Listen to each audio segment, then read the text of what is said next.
We get the government we deserve. Surrounded by information, we entertain ourselves with toys and sound bites. The answer to the most deadly question of our time isn't hidden. The evidence is all around us.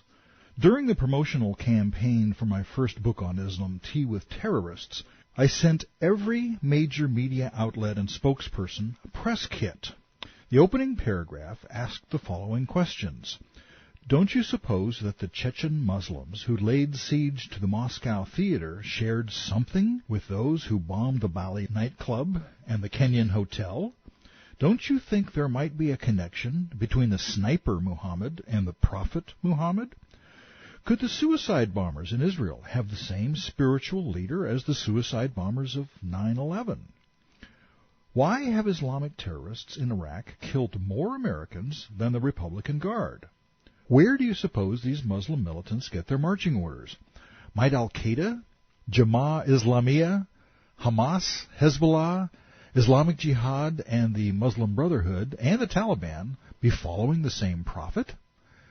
Later that same week, Osama bin Laden issued a press release of his own. In it, he answered my questions.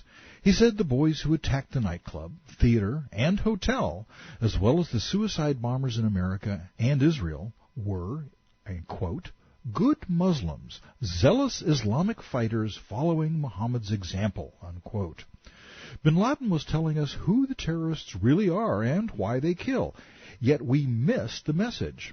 Not a single media outlet tied these things together. Everyone went about their business, obfuscating reality. They called the Muslims who murdered us radicals, militants, insurgents, extremists, or simply terrorists. Why are we so afraid to speak the truth? Here's a clue.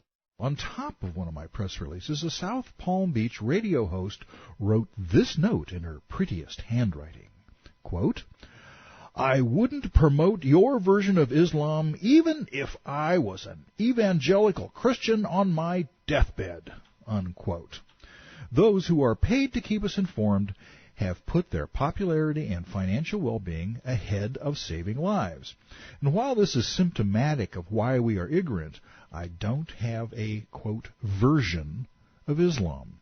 The only Islam I know is the one found in the Quran, the one preached by the imams and sheikhs, the one promoted in the Islamic media, the one presented by the first Muslim scholars, Ibn Ishaq and Al-Tabari, the one recorded in the hadith collections of Al-Bukhari and Muslim, the one Muhammad himself lived and taught, the one terrorists like Osama bin Laden practice. It isn't my version of Islam, it's theirs. How do you suppose Islam could be any different than the religions lived by its sole prophet, Muhammad? How could it differ from the doctrine espoused by its deity, Allah?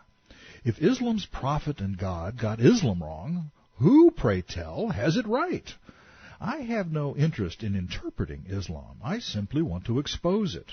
I'm a reporter doing the job the media should have done, and I have a singular motivation. I want to save Muslims from Islam, and thereby save Christians and Jews from Muslims. Yes, I know, religions are supposed to be good. Most religious prophets are fine fellows, not terrorists, so all of this is a little hard to swallow. But one was a terrorist. Muhammad assassinated more journalists than any modern militant. He financed his religion entirely through piracy and the slave trade. This prophet was a genocidal maniac. Worse still, his God condoned terrorism, piracy, plunder, racism, genocide, deception, and assassination. Allah ordered his followers to kill us, and they did. The evidence screams out from the pages of the Quran, the hadith collections of Al-Tabari, Ibn Ishaq, Al-Bukhari, and Muslim.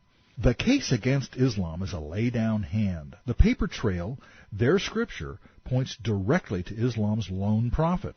The blood evidence, both fresh and ancient, leads directly to Muhammad. We even have confessions, thousands of them. In the Quran, Allah commands Muslims to wipe the infidels out to the last. Allah isn't the least bit ambiguous. In the Hadith, Muslim says, "Kill any Jew who falls under your control. Kill them, for he who kills them will get a great reward." Today, terrorists are simply following their religion as it was originally conceived. Confronted with the evidence, one has to commit intellectual suicide to avoid seeing Islam as complicit in terror. The truth is obvious. The terrorists haven't corrupted their religion. Islam has corrupted them. The murderers are following their prophet's example. And while most Muslims aren't terrorists, the really good ones are. They haven't corrupted Islam any more than the SS corrupted Nazism or the kamikazes corrupted the culture of Imperial Japan. We have been fighting a war against the symptoms, not the source. The Nation of Islam has been at war with everyone, including itself, for 1,400 years. You'll see why Muslims celebrate their victories, no matter how many innocents perish. You'll see why their state-controlled media promotes terror. You'll know why their state-controlled schools teach hate. It will become evident why imams encourage martyrdom and jihad. And if all that were not bad enough, consider this. Our oil money pays for it all.